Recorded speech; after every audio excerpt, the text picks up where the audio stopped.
Hello and welcome to the 76th episode of Jazzology, presented by Savage Content. I'm your host, Willard Jenkins.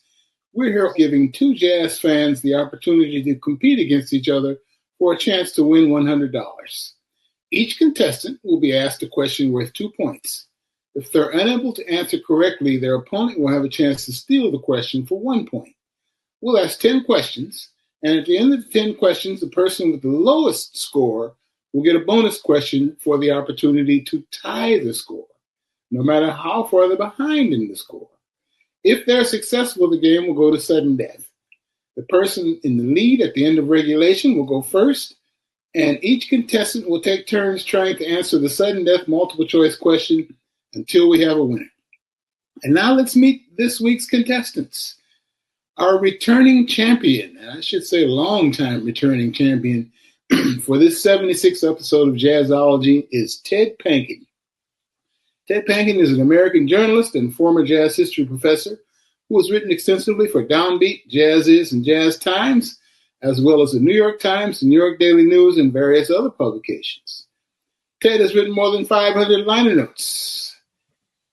For more than 20 years, Ted broadcast jazz and creative music for stations like WKCR in New York.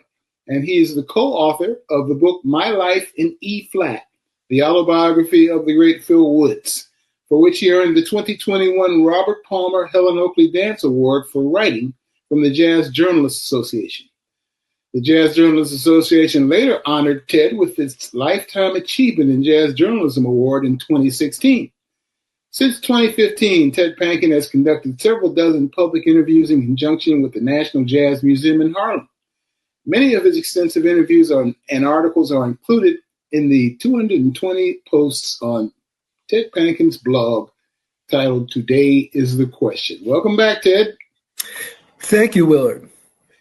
Our challenger for this episode, Randy Despommier, is a New Orleans-born saxophonist who bridges jazz, classical, and global traditions with a lyrical tone that DownBeat says recalls Paul Desmond, and at his most passionate late period, Art Pepper.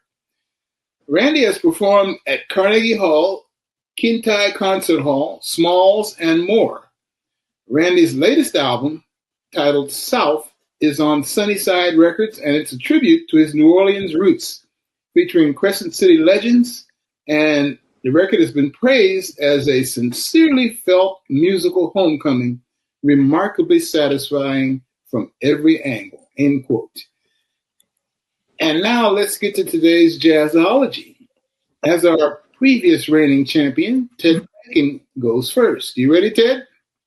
I am, Willard, I am. All right, Ted, which of the following jazz festivals is the oldest? Is it A, Tri-C Jazz Fest in Cleveland? B, the Earshot Jazz Festival in Seattle? C, the Detroit Jazz Festival? D, the Atlanta Jazz Festival? Or E, the Pittsburgh International Jazz Festival? Well, Willard, this is the question that's going to puncture the myth of my infallibility at this exercise, because I have no idea which is. I'll try to take an informed guess, though. And I don't know if I have any reasoning process to go through.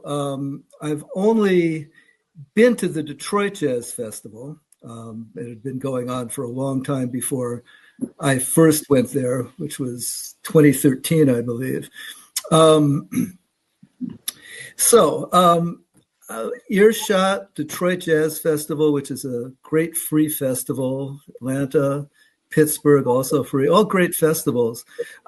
You know, I'm just going to have to guess. And my reasoning for this guess, which could be bogus, is that since you, Willard, are from the Cleveland area, this may perhaps be a way to plug the Tri-C Jazz Fest, if indeed it is the oldest. So I'm going to go with A. And my father was born in Cleveland as well. Oh, great. Good man. When he was 13 in 1931. You're going to go with A. I'm gonna go with A, Willard, not to get too lugubrious about it. Yes, A. I'm sorry, Ted. That is all right. incorrect. Randy with a chance to steal the point. Randy, which of the following jazz festivals is the oldest? And A, Tri-C Jazz Fest Cleveland, has been eliminated. So we're left with B, the Earshot Jazz Festival in Seattle, the Detroit Jazz Festival, B, the Atlanta Jazz Festival, or E, the Pittsburgh International Jazz Festival. So will it be, Randy? I'm inclined to eliminate E. Pittsburgh International Jazz Festival sounds like a relatively recent jazz festival. I could be wrong, but it sounds like a global jazz festival, and I imagine these kinds of jazz festivals got underway in the late 1960s, early 1970s. So I'm going to eliminate E. So that leaves me with Earshot Jazz Festival, Detroit Jazz Festival, and the Atlanta Jazz Festival.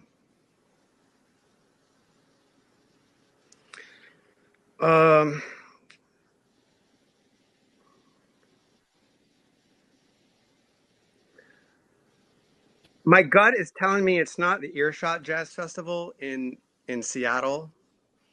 So that leaves me two choices, assuming they're correct. Detroit Jazz Festival and the Atlanta Jazz Festival. All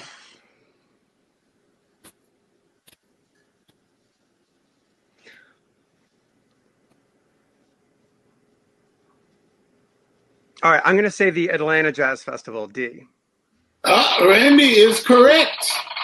It is indeed the Atlanta Jazz Festival was the oldest of those festivals. The Atlanta Jazz Festival was started in 1978. So Randy is up 1-0. There was a little bit of a trick in that question, by the way. And Colleen pointed that out. The trick was that Pittsburgh Jazz Festival goes back further, but not the Pittsburgh International Jazz Festival. So Randy was correct. You ready, Randy, for your next question?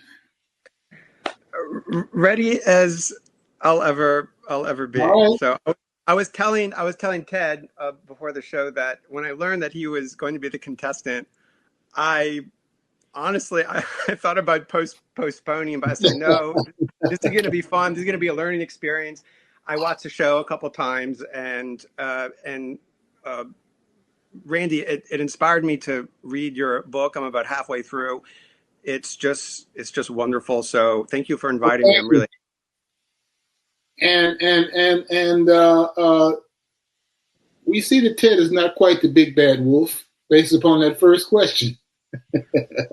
Ted is a legend. He's like a juggernaut. When I saw that, okay, it struck fear into my heart. So, okay, Randy, you're killing me with kindness here, Randy. Our next question is: which of the following musicians is not a native of Chicago?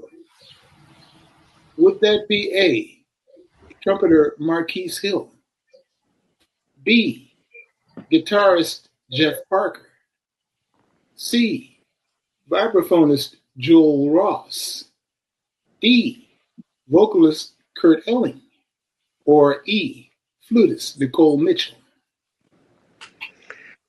Is not a native of Chicago. Yes, not a native.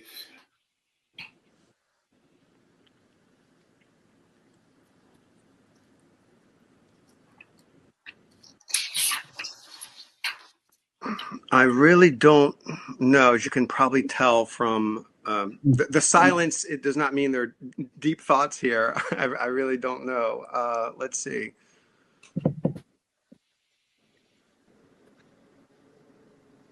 All right.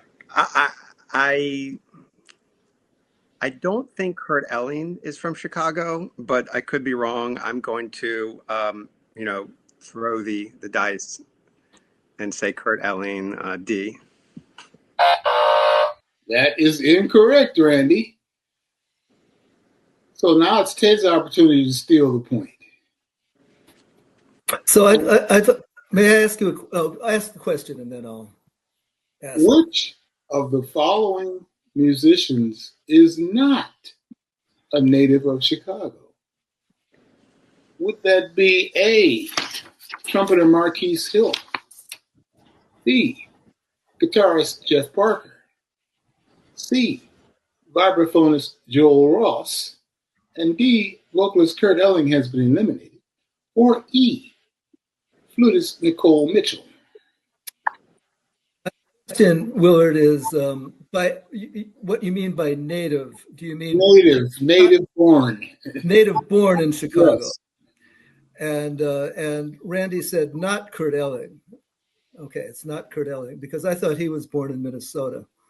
But in any event, I'm pretty sure that Marquise Hill and Joel Ross were born and raised on the South Side, and I think Jeff Parker is from there. And it's my impression, and I've never interviewed Nicole Mitchell about this, although I have read articles about her, that she moved to Chicago at a certain time. And so I'm going to go with E, Nicole Mitchell. And that is correct. Actually, there were two correct answers there. And that would be guitarist Jeff Parker or flutist Nicole Mitchell. Where's Jeff Parker from? Forgive me because I didn't retain that. But he has certainly made his music and his musical mark in Chicago. But he is not from Chicago. So, Ted, you're up next. And we're tied 1-1.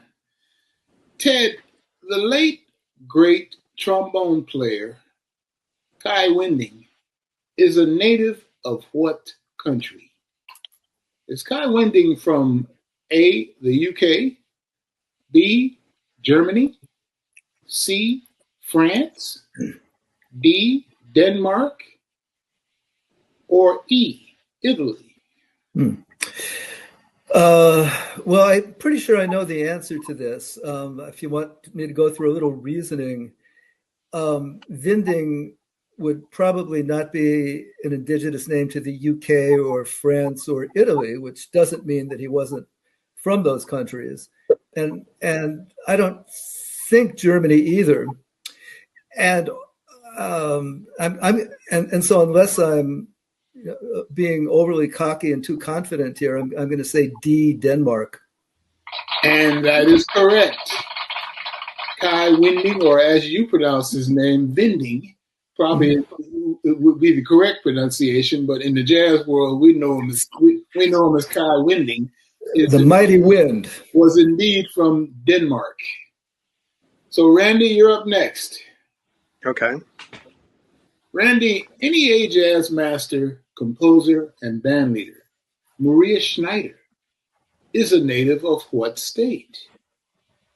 Is Maria Schneider from A, Indiana, B, North Dakota, C, Nebraska, D, Minnesota, or E, Ohio? And we've got some origin questions today for you guys. Yeah. I don't think it's Ohio. I don't think it's North Dakota.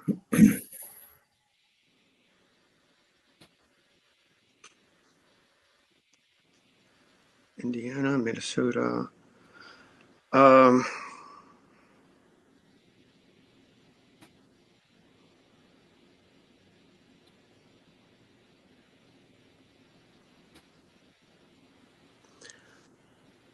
I'm going to say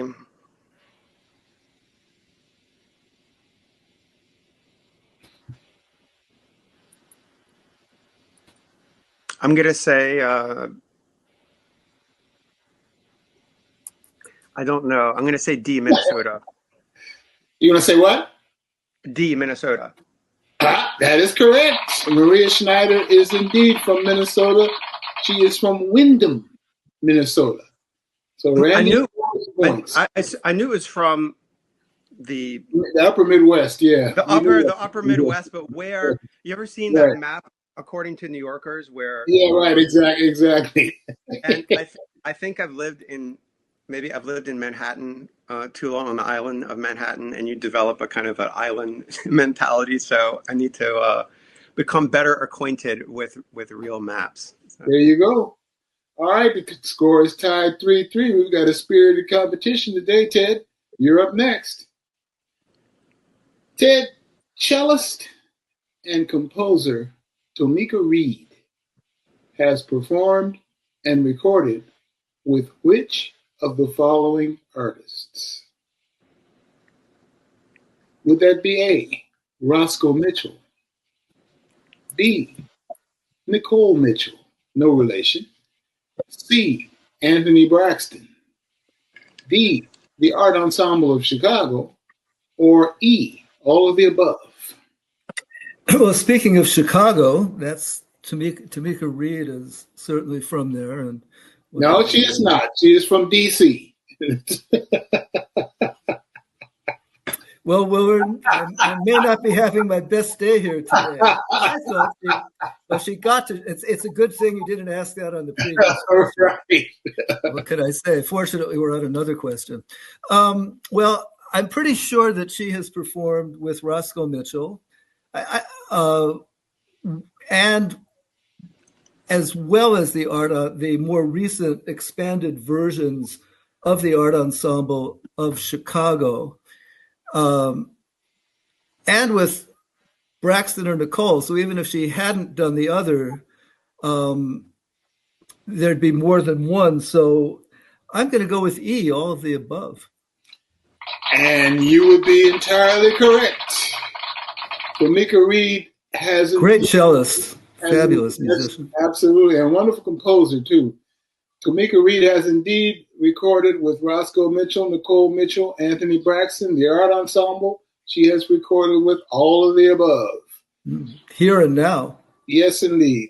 This week, we're spotlighting No Regrets, the music and spirit of Billie Holiday, an in-depth 13-episode radio and live streaming series celebrating Billie Holiday's extraordinary musical legacy.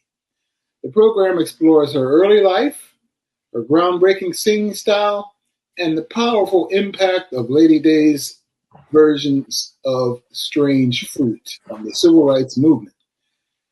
No Regrets, produced by award-winning Steve Robinson and written by yours truly. No Regrets is narrated by Rhonda Hamilton. The series features interviews with Angela Davis, Cassandra Wilson, Beth Roars, Andromeda Toure, Phil Schatt, Dan Morgenstern, and many more. All episodes of No Regret, the music and spirit of Billie Holiday, are available to stream and can be accessed at savagecontent.com. So, Randy, this is your first time on the show. We have to ask you our overarching question about your history, and that is, Randy, tell us, how did you fall in love with jazz? Sure. Well, I grew up in a musical environment. My father, Phil Despommier, was a gigging jazz rock drummer based in New Orleans. He actually studied with James Black, and he's got great James Black stories. I want to interview him and get this, and record this for to maybe send to the Hogan Archives at Tulane. So I grew up in that environment. I started gigging with various groups he played in, when I was a kid. And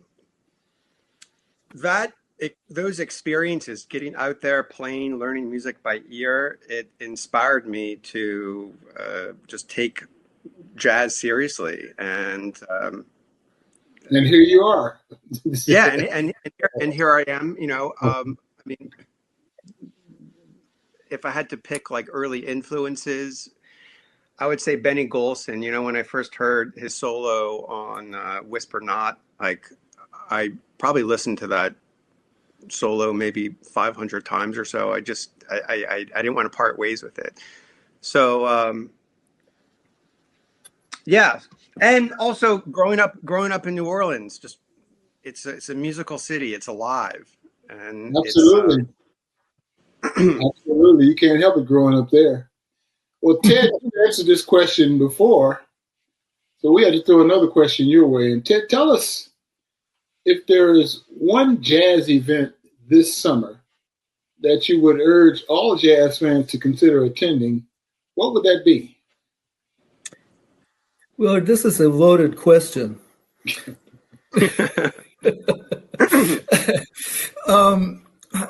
One jazz event this summer, what would it be? I can tell you that but the way I'm going to frame this question is to talk about the only jazz event that I know I'm going to be covering this summer, and it's an event that I like and attended last year.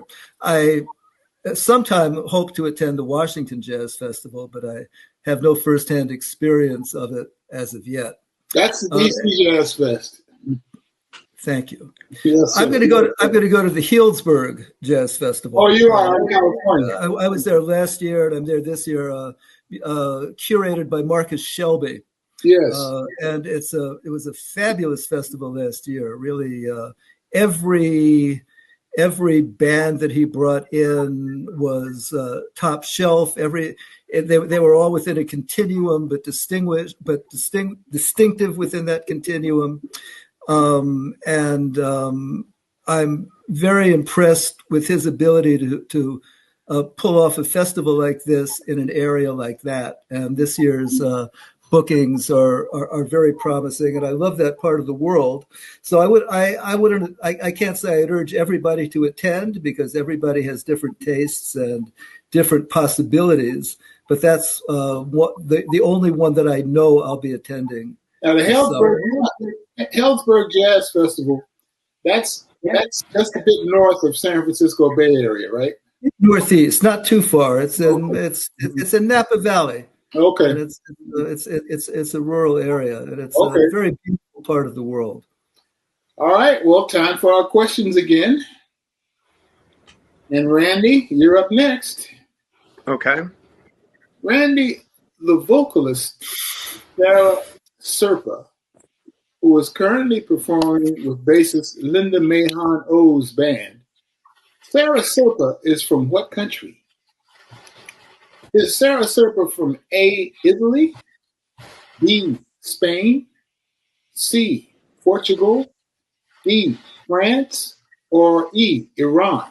And she made her first record with Greg Osby's record label, in fact. The answer is C, Portugal. That is correct. And he didn't even pause on that one, did he, Ted? Well, you went to New England Conservatory. Yes. As did she. We'll keep that in mind. a few, this is pre-pandemic, Sarah Serpa and Mark Turner played, I forget where it was. I'd never heard of this venue. I think it was, they just rented this kind of concert. It was a small concert space. And he did this amazing multimedia performance that addressed the Portugal's history, like slavery in Portuguese colonies, and it was really moving. I'll never forget that. Wow! There you go. Sarah Serpa is indeed.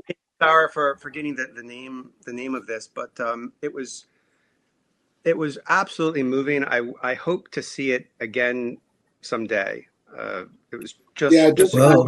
I just one thing prompted the question. I just saw Sarah Serpa a couple of weeks ago at the University of Maryland with Linda Mahon O, and it was really exceptional. If you get a chance to see Linda's latest band, please do. Ted, you're up next. Ted, which of the following jazz pianist, composer, band leader's dad was a noted playwright? Which of these gentlemen's father was a noted playwright? Would it be A, Orrin Evans, B, Craig Taborn, C, Mark Carey, D, Uri Kane, or E, Jason Lindner? Well, that's one that I know. I'm not sure how to go through a thinking process on this. Well, just come on out. I'll be out with it. It's A, Orrin Evans, whose father, his nickname around the home was Captain Black, I think. Yeah, right, exactly. His big band after him, and he was a well-known playwright. I think Orrin was born and raised in Trenton, and then moved to Philadelphia. Yes. When he was 12, 13 years old, something like that. So it's Orrin Evans. The first time I ever presented Orrin was at Tri-C Jazz Fest at a historic African American theater house in Cleveland called Caramoo House.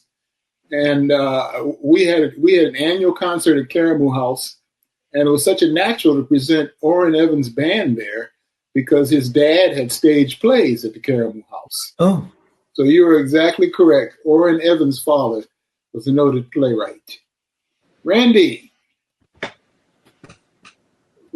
which of the following jazz festivals has a prominent musician as its artistic director? Would that be A, the Montreal Jazz Festival, B, the Umbria Jazz Festival, C, the Atlanta Jazz Festival, D, the Newport Jazz Festival, or E, the Pittsburgh Jazz Festival?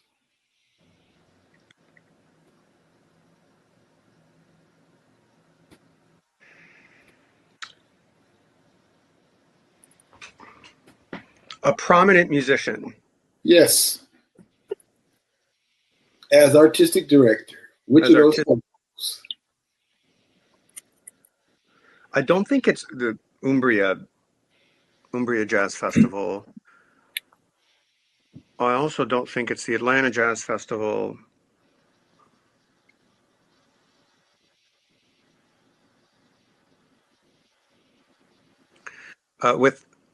With Pittsburgh being one of the oldest, or the oldest, I'm sorry,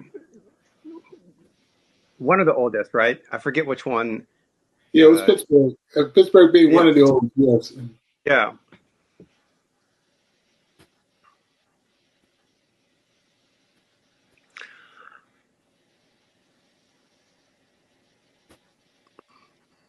I'm sensing I think I'm going to get a steal here from Ted. I'm going to go with D, Newport Jazz Festival. That is correct. The Newport Jazz Festival is artistic directed by the wonderful bassist Christian McBride. And Randy is correct. I know that's a very high profile jazz festival. I mean, not that the others aren't, but the Newport. Oh yeah, absolutely. Yeah, absolutely. So Ted, the score is tied. Ted, the annual Midwinter Jazz Festival in the DC area is known as A, the East Coast Jazz Festival, B, the Arlington Jazz Festival, C, the Mid-Atlantic Jazz Festival, D, the Capital Bop Jazz Festival, or E, the Transparent Jazz Festival? Midwinter, did you say? Midwinter, yes, sir. Midwinter. I think the Mid-Atlantic Jazz Festival happened in March, but I can't remember if it was before or after March 21st. And I'm going to... Well, this is another one of another question that I really haven't a firm grasp of, shall we say. Arlington, Virginia would be the area. I have no idea if there's a festival there. There's so many festivals. Yes. And so many festivals. I'm going to go with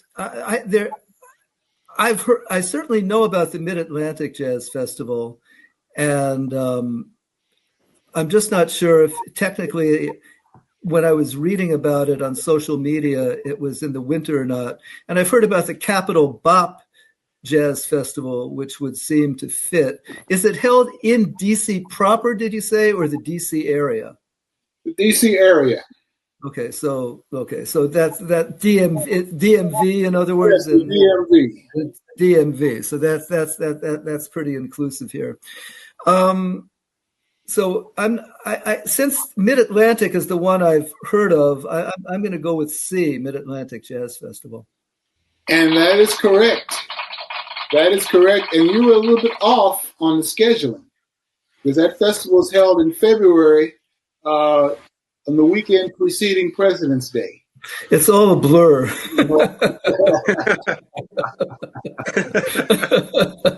It's been so much going on in the world. Exactly. Few months, it seems like. Well, we've got a tight score here. Ted is up 9-7, and Randy's opportunity to tie the score is right now. You ready, Randy? Ready to roll. All right, Randy. Which of the following musicians was raised in part in Olney, Maryland? Would that be A, drummer Allison Miller, B, the pianist Renee Rosnes, C, the saxophonist and vocalist Camille Thurman, D, the saxophonist Sherelle Cassidy, or E, the vocalist Jasmine Horn? Olney, Maryland? Olney, Maryland. Yes, sir. Olney, Maryland.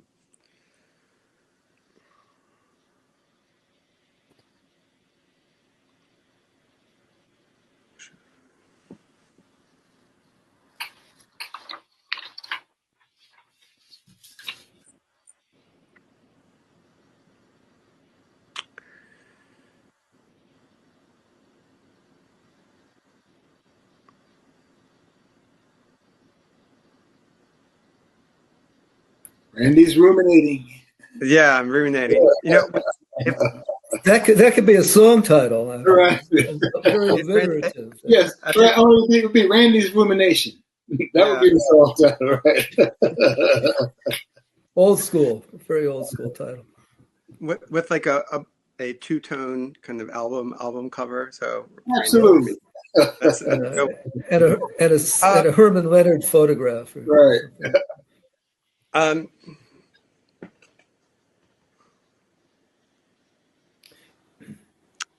Okay, I'm gonna say C, Camille Thurman. That is incorrect.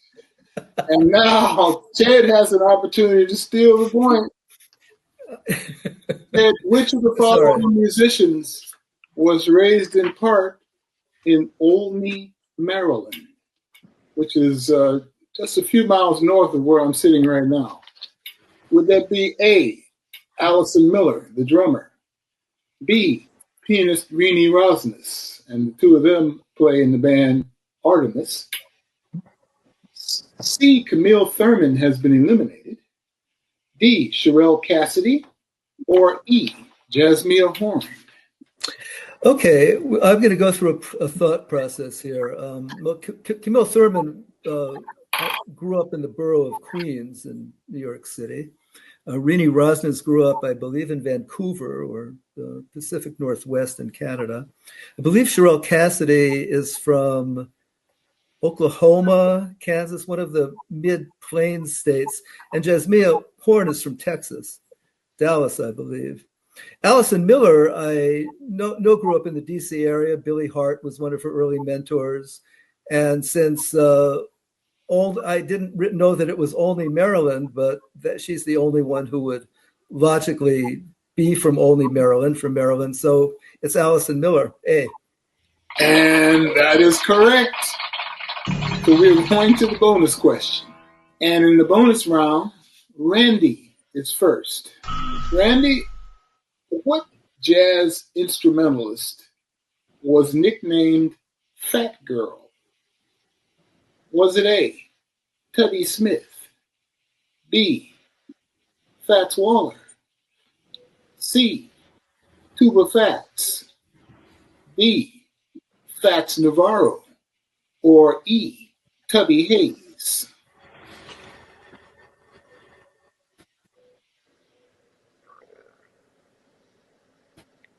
Fats Waller, Fats Navarro.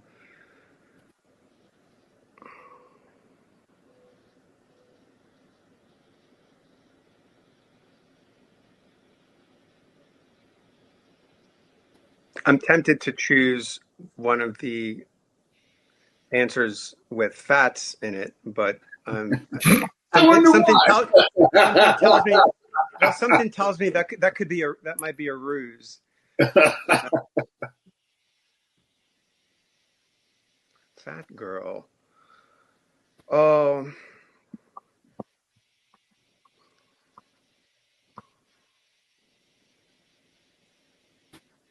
I don't think it's Fats Navarro.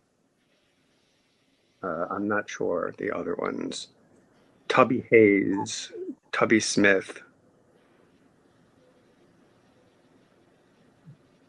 I mean, it does make sense to have a nickname that is closely related to your primary nickname. Mm-hmm. So, yeah. I'm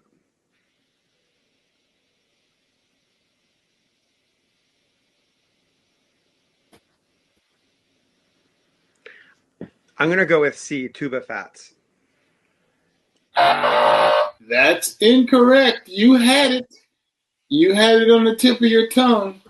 The musician who was nicknamed Fat Girl was C, Fats Navarro. And Ted Panken had that look on his face. He knew what was happening. It was a great biography. He immediately reached back and grabbed his Theodore Fats Navarro. Theodore Fats Navarro. Yes, indeed. So congratulations to Ted Panken on winning our 76th episode of Jazzology, our long-running champion. And it's time to get some more challengers. So we encourage everyone to try your hand and play Jazzology. And if anyone watching would like to become a contestant on Jazzology, click the link below and simply fill out the form. You must be 18 years old or older, and be sure to follow us on social media at Jazzology Trivia Show to get all the latest news and updates. Thanks so much to Ted and Randy for a spirited competition, and to everyone who joined us for our 76th episode of Jazzology today. Remember, you can check out Jazzology every other Saturday at 2:30 p.m. Eastern Standard Time. And if you missed the show live, you can find the archive on the Savage Content YouTube channel. And remember, the air date has changed. It is now Saturday at 2:30 p.m. East, every other Saturday at 2:30 p.m. Eastern Standard Time. Thank you all so much for joining us for Jazzology. Thank you, Willard. Yeah, thank you. It was really a pleasure to meet you both. I hope I put up a good fight. And, you did indeed. You were great. It was a pleasure to meet you. Yes, yeah, thank you so much for competing. Yeah, and I would just want to say again, I love your book, Willard. It's wonderful. I was telling Ted, it reminds me a bit of Raise Up Off Me. Just the storytelling. It's just fascinating. Well, great. Thank you so much for reading. And that's African Rhythms, the autobiography of Randy West.